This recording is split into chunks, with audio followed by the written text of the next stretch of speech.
Committee. I'm Dan Quisenberry, and I do have with me Mark Ornstein, who is the CEO of the University Prep Public School Academies in Detroit, and Danielle Jackson, who's the Chief Academic Officer for those schools. What I wanted to have here for you today was a dad from one of the charter schools in the city of Detroit. He called me this afternoon. His name is Roosevelt Bell. He said, Dan, I'm at a service center. I have a water pump problem. I can't get to Lansing. But he desperately wanted me to share a couple of the ideas that he wanted to come to Detroit to Lansing to share. He is one of these 500 parents who came and visited many of you on December 3rd to talk about these issues, and he's been engaged on these issues since last fall. He started reaching out to me. He's the parent, not only a parent, but the president of the PTO at the Detroit Service Learning Academy, which is in Northwest Detroit. His daughter attends there. They chose that school because she was struggling where she was before, and they've since enrolled her there. She's soared in her academics. They're very pleased and they're very engaged in the school, and I've had the chance to be there and visit that school. It's a great place for kids. He's concerned about these. That's what he said. Dan, please make sure those legislators know that dads and moms in the city of Detroit are not always informed about what's happening here, and we're concerned about the decisions that are going to be made that could affect us. I don't know what a Detroit Education Commission would be, but I'm concerned it would start to have control over the decisions I should be making about where my child goes and about the school that my child attends. Would a person who's politically oriented make the same decisions I would? Would it have an effect on enrollment? Would it have an effect on the operation of my school? Dan, that's what I'm concerned about. And if I need to come back at some time to share those stories with legislators, Dan, I'm more than willing to. I've just had a water pump problem today. So Mr. Bell is a remarkable guy and very passionate, as are the other thousands of parents that have chosen a charter school, not only in Detroit, but around the state. But with that, let me turn it over to the guests that I brought here today. Good afternoon, good evening. My name is Mark Ornstein. I became the CEO of Detroit 9090, the nonprofit management company of University Prep Schools in 2013. I came from Philadelphia. We are made up of 3,500 students, and though there has been lots of talk of what the makeup and the profile of those students are, the reality is our students look like students from DPS and EAA. We have, on average, about 78% free and reduced lunch. We have between 10 and 12% special education, and our students succeed. They succeed for a number of reasons. First and foremost, we have small class sizes. Our class sizes average about 20 to 24, and we believe in relationships with our students, that we get to know our families, we know our students, we know their pitfalls, and we're proud of a lot of the metrics that we're held accountable for, either through our authorized or through our boards. Two of them that I'm probably the most proud about is, one is we average about 91% attendance rate. We believe students learn when they're there, so being present is important. And the other, since 2007, we averaged 97% graduation from high school and 94% college attendance.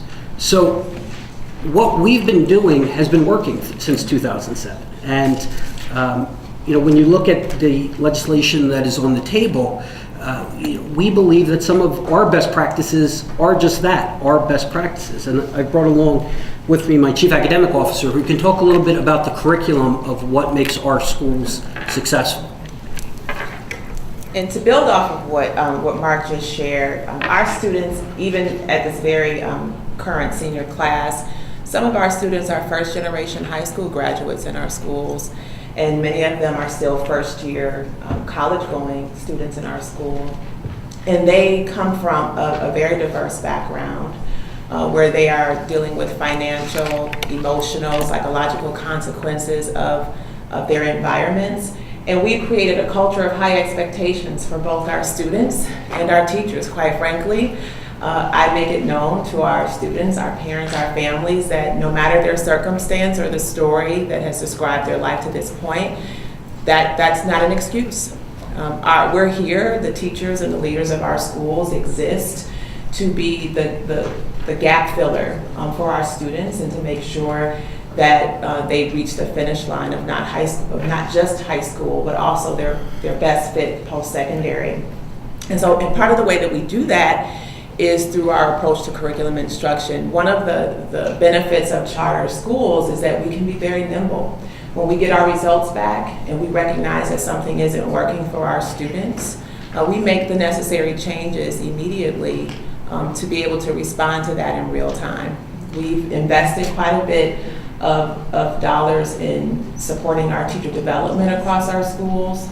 We implement an in-person feedback and observation cycle for every teacher every other week because we want our teachers to get better faster.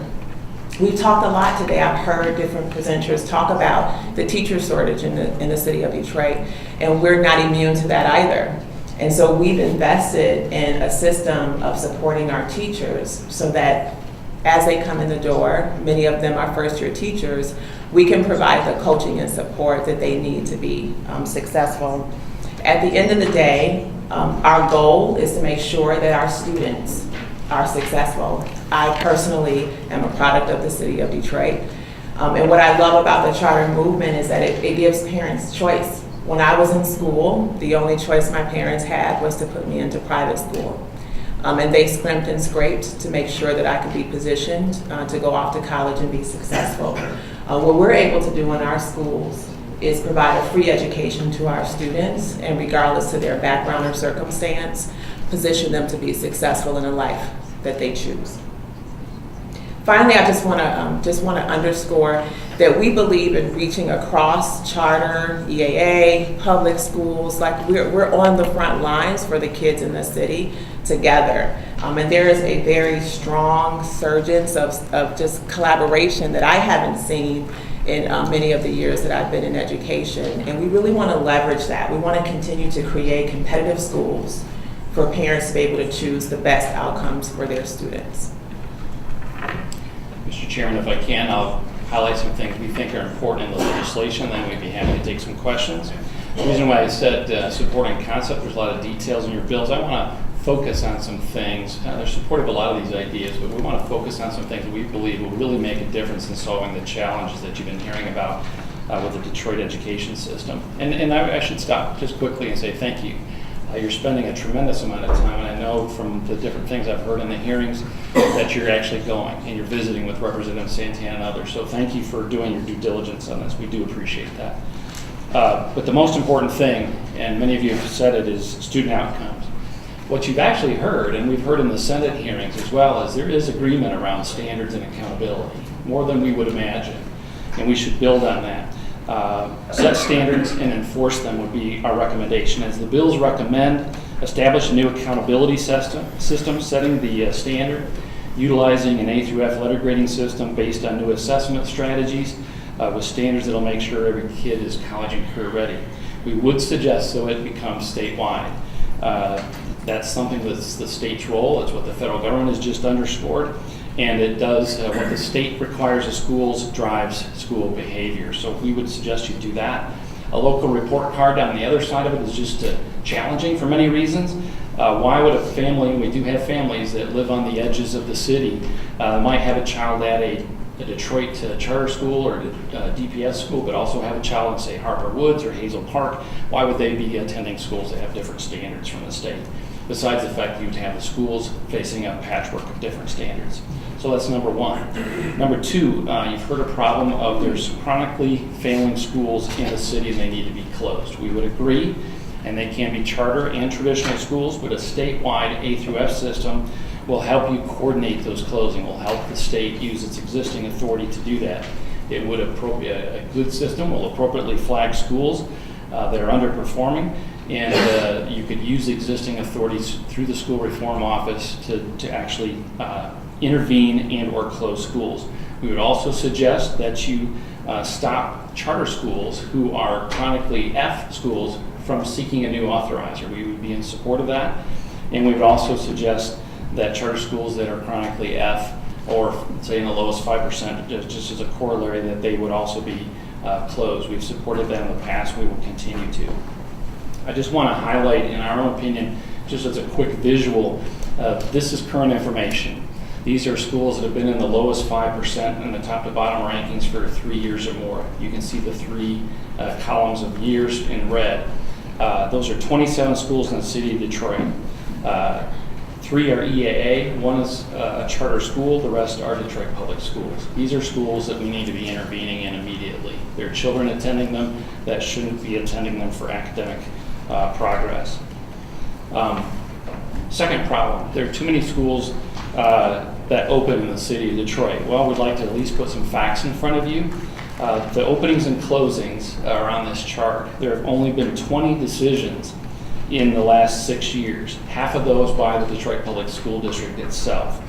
I think the bottom line behind that is I'm not sure you need a new entity called the Detroit Education Commission to make those decisions. They can't be coordinated in other ways. But let me drill down on the Detroit Education Commission. How would you coordinate openings, Dan? Well, you certainly could use the current existing authority.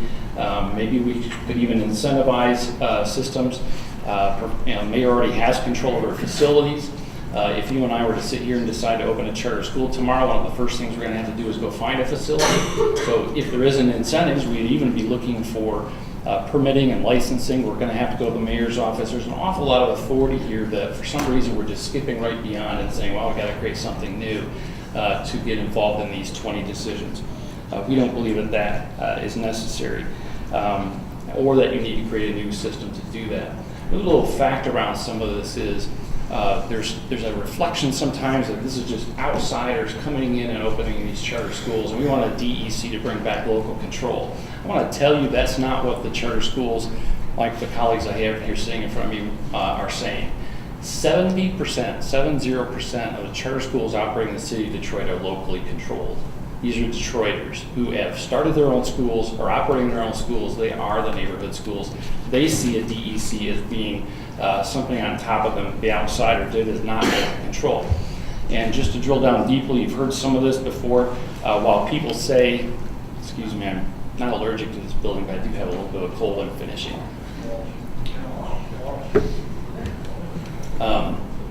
While some people say they won't run schools, I do beg to differ. Here's what, if you listen through all the different kinds of testimony, the things that have been published, certainly the drafts that have been circulated, this is what a DEC would do. It would create its own report card. It would then use that report card to judge quality. They would pick who opens, they would pick who closes. They would approve growth, who gets to add a class or a grade or an enrollment. They would control facilities. They would develop a city plan. They would control the enrollment system. They would control the student record system, possibly a transportation system, possibly special education. And I believe it or not, I have heard that they would possibly control professional development and maybe talent recruitment. I'm sorry, ladies and gentlemen, that sounds like a central school district to me. It hasn't worked anywhere in the country. It hasn't worked in Detroit. And we shouldn't be adopting something new that we know doesn't work. Parents have given it up, so should we. From another point of view, it just seems strange to me for those of us that run around in these hallways. There's a significant amount of opposition to emergency managers and managers in the EAA. You've all heard that. Why then are some of the same people saying we should create a new system of a person who is a political appointee who has unlimited power to run the system in Detroit? It sounds an awful lot like an emergency manager of the EAA again to me. I don't quite understand that.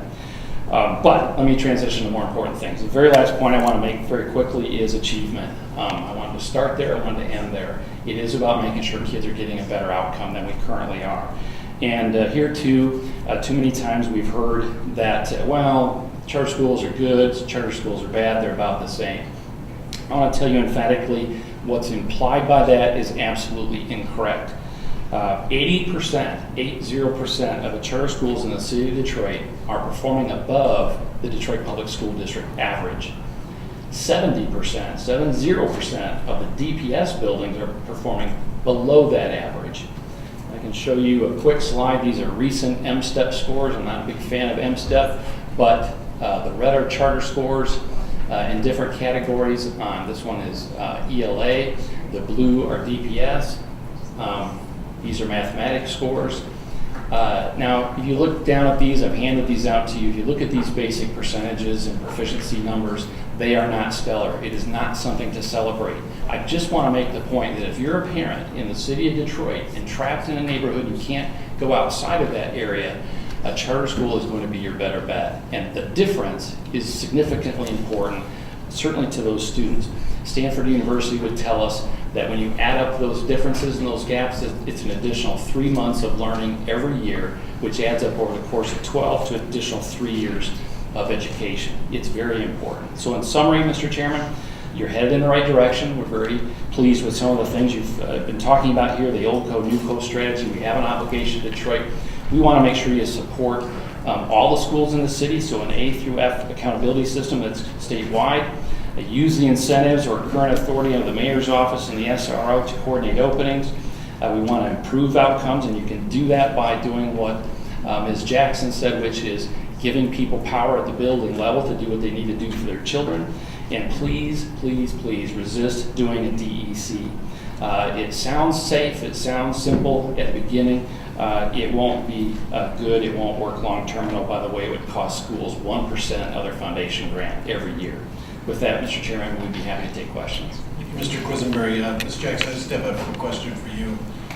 You mentioned investment in teachers that you make. Can you give us some specifics? Are there some costs involved and where that money comes from? Yes, so what we do, we have what we call work plans that are active at each of our sites, which is developed by a shared leadership team. That team is made up of the school leader, of course, and also teacher leaders. And so the schools decide at the end of the school year, what do we want to take action on? What are the key decisions or instructional strategies, if you will, that we want to train our teachers around? And then we develop faculty learning targets, just like we develop learning targets in classrooms. And so then we go into a discussion of, okay, so what's the training that's necessary in order for our teachers to learn what they need to learn in order to teach the students what they need to learn as well. And then the resources for professional development are then geared towards those work plan goals. And those dollars are can be anywhere from a significant portion of the budget to, in effect, we invest the dollars necessary to carry out the work plan. And that does range year to year. Is that part of the It's part of the foundation grant.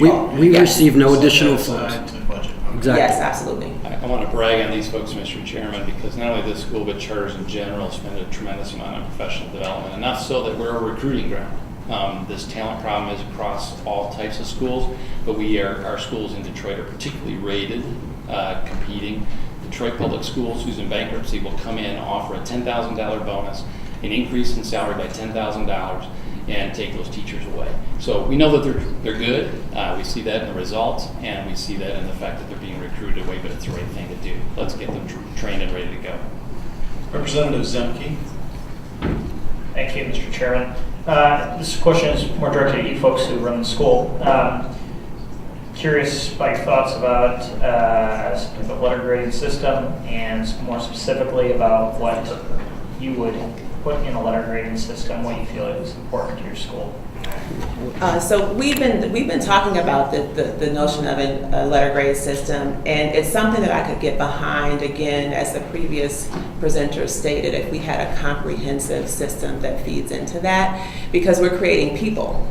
And people are bigger than just their GPA or their ACT score. We want students who have really strong character and who can make great decisions and who can think critically.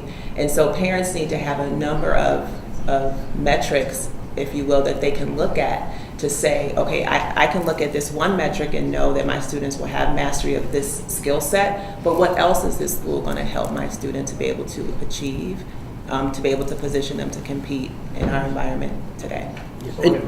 And just to add on to that, I mean, one of the focuses that we have is habits of work and habits of mind, that it is more than simply just a test score. Obviously, we're held accountable to them, and we do what is necessary to rise up to those accountability, but there's more than that. It's how do you greet an adult? How do you make eye contact with individuals? How do you socially interact in a world that you may not have when you go home? So how do you fill that gap? So I'm sorry. I was just going to say, is it fair to characterize that you think an A through F system based exclusively on state assessments would be something that you would not want? No. No, I mean, that's one piece of a larger thing. Okay, thank you for that clarification. And then Mr. Quisenberry, question for you. You made a lot of statements regarding what a DEC would and would not do, how much it would cost, and I've yet to hear many of those things. And I've read the legislation that has been put forward by the governor originally, suggests this, also the coalition recommendations. I'm wondering where you got your statistics from. I'd be happy to sit down with you and go through that draft legislation because it's there. And we can point out what those details are. It is in the coalition report, and even this morning with Tony Allen and John Recolta, they would say very quickly, well, this is really about openings. But in answers to lots of questions, the other stuff comes out, including student records, including enrollment, including transportation. This is what a DEC would do. This is what a DEC would do. This is what a DEC would do. So it is there. I don't think I've ever heard of anybody talking about hiring or firing or talent recruitment or anything like that. I think that's... There are proposals, and again, I would have to read it, but we could see the coalition report where they're talking about training programs that they would fund and inspire and organize on behalf of the schools in the city of Detroit. That's not the same thing as talent recruitment. There would be a talent recruitment program to try to attract talent to Detroit. Not saying these are bad things necessarily. I'm just saying all encompassed under one organization that's controlled by a politically appointed human being, we think is a bad idea. Given the fact that you have a teacher shortage of 170 teachers in DPS, and we've consistently heard from folks of all walks of life about the struggle to recruit high-quality educators to the city of Detroit, I just think that'd be a good thing. These are problems, and they're good things. To have it be one single answer, the only answer that's ever been given for any of these problems, and we agree with the problems. We've talked about this. I certainly represent schools in the city of Detroit. They all understand the problems. However, that one solution where everything's wrapped up under a DEC is not the right way to solve those problems. We need a transportation system. Nobody's arguing with that. But why would you want one single entity controlling all those things, politically appointed? We'd all like to think human beings are just going to be, have high aspirations, but it's going to be more politically charged than parent-driven. And decisions can be made that won't necessarily reflect someone like Mr. Bell would want made. With all due respect, you have a huge transportation problem under the current system that allows anything that the DEC could do to exist already. Nothing's happening.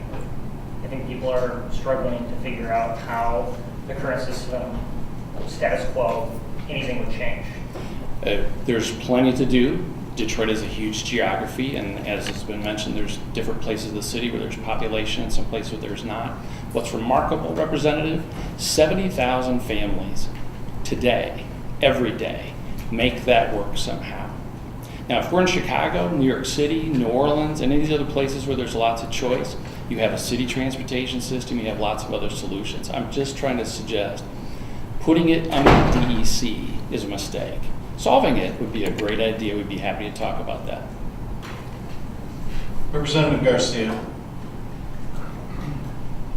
Thank you, and I appreciate Representative Zemke's comments. And again, I just want to remind everybody here who has been participating as a panelist and members that if you have specific ideas how to address any of these solutions, we are all, as sponsors, open to having conversations, and I would appreciate that those suggestions in writing. What I just wanted to add was that I've had an opportunity to visit the university prep schools in Detroit, and I just want to tell you what a wonderful opportunity you're giving your students in the city of Detroit. And the parents are obviously, whether it be your school system or other charters in the city of Detroit, are making a very real, cognizant, and hard choice when they are willing to drive their students to your schools. I had the opportunity to visit classrooms, talk with your administrators, speak with your students, and I was very, very impressed. And what I think this panel probably doesn't have information on is some of the statistics specifically to your school and the 90-90 model that you have in place that I think would impress a lot of the members on this committee, because these are students, as you said, who are first generation graduates of high school, who are going on to major universities to study, who want to do that and are excited to learn. So I would just encourage you to share some of that information with the committee members so that they can see the wonderful opportunity that these students have in your schools and various charters across the state of Michigan as well. Thank you. And we welcome any representatives who would be interested in a tour of our schools or further information. For the last 2 years, we've had Gates Millennial Scholarships from our school, which is basically a full ride, not only for your undergraduate, but your graduate degree. So if a child decides to go to Harvard for undergraduate and then Harvard for medical school, it's fully paid. For 2 consecutive years, we've had that. Very, very unique. Representative Santana. Thank you, Mr. Chair, and thank you for your presentation. I guess I'm a little bit confused because I don't know where all these high-performing charters are located in the city of Detroit, because clearly they're not in my district. Because every time I bring a tour down and I have charter school principals, their staff, their teachers, their counselors come in and talk to representatives and senators, they all say the same thing. Our kids are all 3 and 4 grade levels behind in reading, math, and in science.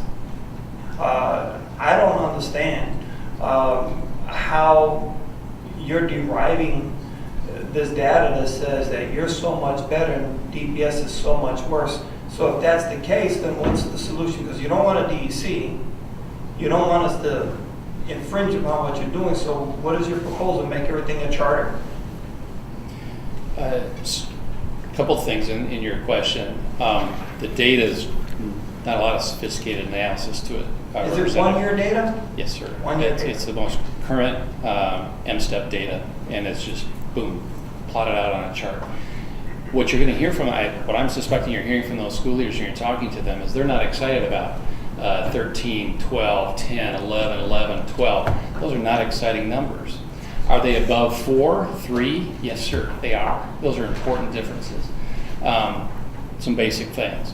And then I really like to turn over to these folks because I heard it in what they were telling you earlier. The answers to that is not a DEC that's going to come and tell them lots of different things that might control aspects of their school. It's having some ability at the building level to do what kids need to have done. But I'd rather let you hear that from them. Before you go on, I'm going to tell you right now, I haven't heard from one charter school, I haven't heard from one parent from a charter school that they give 2 iotas about a DEC. They don't care who governs it. They want a quality school. That's what I've heard. That's what people here have heard. Every single time I bring them down. So I get what you don't want. I'm just trying to figure out where all these high-performing charters are that are doing so well because they're not in my hood. Hey, are they in yours, Craig? How about yours, Brian? Okay, so that's 3 out of 10. So maybe they're in everybody else's.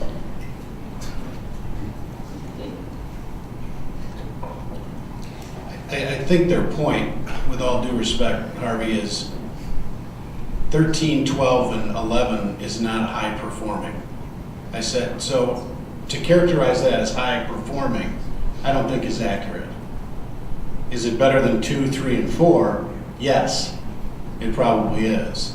I think they can talk specifically about their own buildings and their own schools that appear to be doing well. Have you visited them?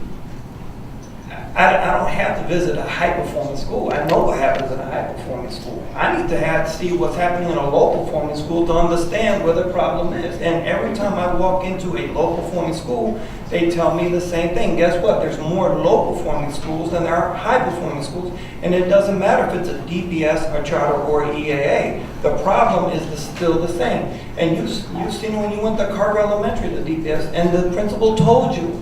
The problem is you got kids that are going either from a charter to an EA back to a DPS, and they're all behind. It doesn't matter. You're just recycling the same program. Exactly. So, I guess specifically, are you located in Detroit? Mm-hmm. Yes. All of our Are you schools are. performing well? Yes. Thank you. Representative Irwin. Thank you, Mr. Chair. I think I have 1 or 2 easy to answer questions, I hope. We've talked a lot about apples and oranges, we've heard about special ed, we've heard about transportation, all that kind of stuff. My question is motivated by looking at this chart, which I found very interesting, and I noticed that, at least as far as I can tell, all the schools on here are either elementary schools or middle schools. What percentage of the charter school students in the city of Detroit are in a high school environment rather than elementary school or middle school? I don't have the current data on that, but it's usually around a third, maybe 40%. You think about 40% are in the high school environment? Yes, sir. Thank you. And my other question is, what percentage of the schools in Detroit do you know are run by for-profit management companies that are, have a contract with their nonprofit board? The 40% number too, that's all kids, right? So you would expect that it's not going to be 100%.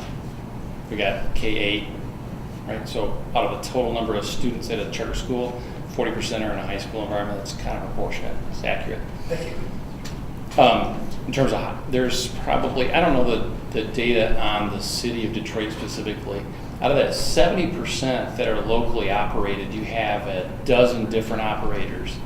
They are for-profit, they're not-for-profit.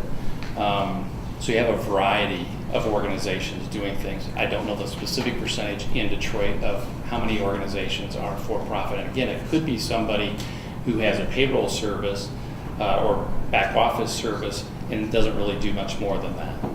I understand. I'm just trying to get a handle on what percentage of these schools basically have a soup to nuts educational management company running everything, and their budget consists of essentially one line item to that organization. We can follow up and get that information offline. I understand that you don't have all that stuff at the top here. Thank you. Representative Singh.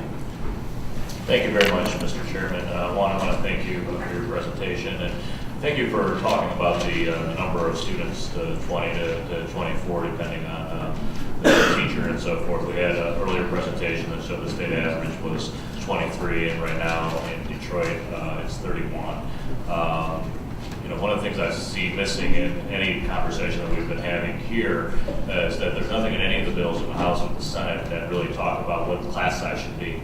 And I know that does sometimes rise costs, but again, we want to see academic success. So could you help me understand how important that class size is, and would you recommend that be in some type of legislation if you wanted to see real change happening on the academics? Yeah, I'll just say one thing and then I'll turn over to Danielle. I think it's huge. I mean, honestly, we have students that do transfer in that are 2 or 3 years behind, and having that more one-on-one basis. A lot of the parents, when they do transfer from DPS or EAA, they say one of the reasons they transfer is because of class size, that they have 31 would be low. I mean, the stories that they've told us is that there simply are not enough chairs in the classroom to fit the number of students in these various other classrooms. So in that sense, it's huge. The only thing I'll add is that it started out as an intention of our organization that we wanted to keep class sizes small. Because when you have students who are coming in from behind, in order to really leverage what it takes to catch them up, the relationship and your ability to intervene and meet individual student needs, it's paramount that class size is low enough to be able to do that. So I do think that it's very hard for a teacher to intervene when their class sizes gets beyond a certain threshold. I would add to that, Representative. One of the things that, as I've talked to charter school leaders across the state, but certainly in Detroit, those things are true. They would resist wanting you to tell them how to do that, though.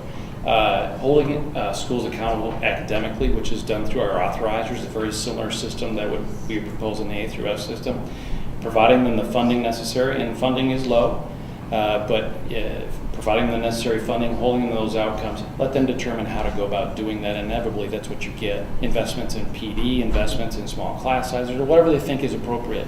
But without telling them on Tuesday you're going to do this, or on Wednesday you're going to do that, and you should do it with this many kids.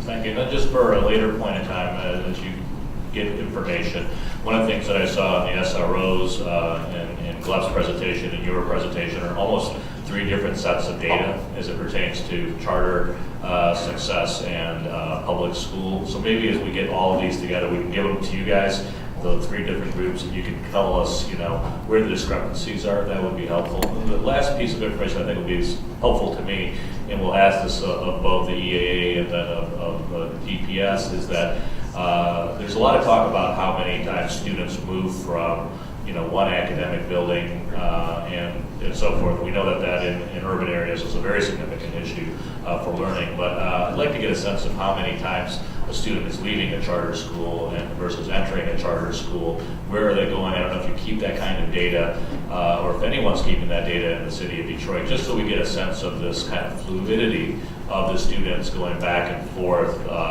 and so forth. I think that would be helpful for us to understand. Sure. I mean, we for our organization, we track it. We do exit interviews for families that leave, and unfortunately, we do have a transient population. And students leave for many, many reasons. Families move, parents lost their jobs, whatever the issue may be. So we track it, but I'm not sure if MAPSA tracks that. I could get you some follow-up data, but it's a problem with students across the city of Detroit, and for the reasons that Mark mentioned. Economic issues, and I don't have to go into all those details, right? You can extrapolate a number of reasons why people do that. Some of it is just, and again, I don't see solutions here in the Detroit Education Commission for any of these things, but it is something we all need to work at talking to parents about. Make an investment in your school. Choose it early. What happens in the city very often is parents think, well, I'm going to start to make that decision in September, and then they spend the first 6 weeks choosing and going back and forth between schools. Okay, that's a habit maybe we need to try to educate people about and talk about, hey, now let's talk about those decisions in February or March or April, and then when you commit, unless there's just something seriously wrong, stick with your school, invest in that place, because you heard from them, they get to know the families, they get to know the students. If they're churning, that's not going to help. So it's a system-wide issue. Again, I don't see a solution in the DEC or other proposals that have been forward to that that are going to help with some of that. And we put a great deal of effort in retention. We believe that when families sign up with us in kindergarten, they're entering into a 13-year relationship. It's not that you're in and out and in and out. So we put a lot of resources, a lot of time into making sure that we try to retain. And as the one representative asked, we do believe that you should have a high school. I mean, we have a high school in both of our districts that we have 2 elementary schools, 1 middle, 1 high school, 1 elementary school, 1 middle, 1 high school. So, I do believe there should be a K through 12 system. Representative Banks. Thank you, Mr. Chairman. Thank you for your testimony. As a legislator who started out as a teacher at DPS and then went to teach at a charter school, I'm of the belief there are some good charters, there's some bad charters, there's some good public, and there's some bad public. When I look at your report, when you show the 3-year trend of DPS and charter schools performing in the bottom 5, and I look at my district, and I have a total of 3 separate charter school entities, but one of them has 3 locations, which is the school I taught at, which Dan, you're familiar. But when I look on here and see 3 of my charter schools and 3 DPS and 1 EAA, it doesn't surprise me. But my question is, you say the charters are outperforming DPS. I don't see it, as Representative Santana has said. But for my colleagues, explain, share with us, for those schools that you feel are outperforming and doing well, what are they doing different than your other charter schools? So I would say, I go back to the ability to be nimble. And the reality of it is that we're confronting an education crisis in our city.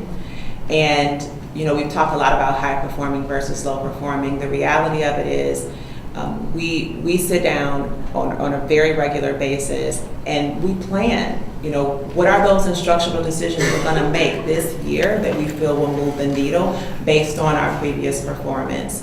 We've also instituted quarterly assessments where we can make real-time, in-the-moment decisions. I mean, the MSTEP data that's up here right now is not very actionable getting it at the time that schools get it. And so, really schools have to be empowered to be able to bring their leadership together, bring their teachers together, and really examine, what is the vision, what are we trying to accomplish, and then what are the steps, the very explicit steps that we will take, and how will we evaluate the effectiveness of those steps.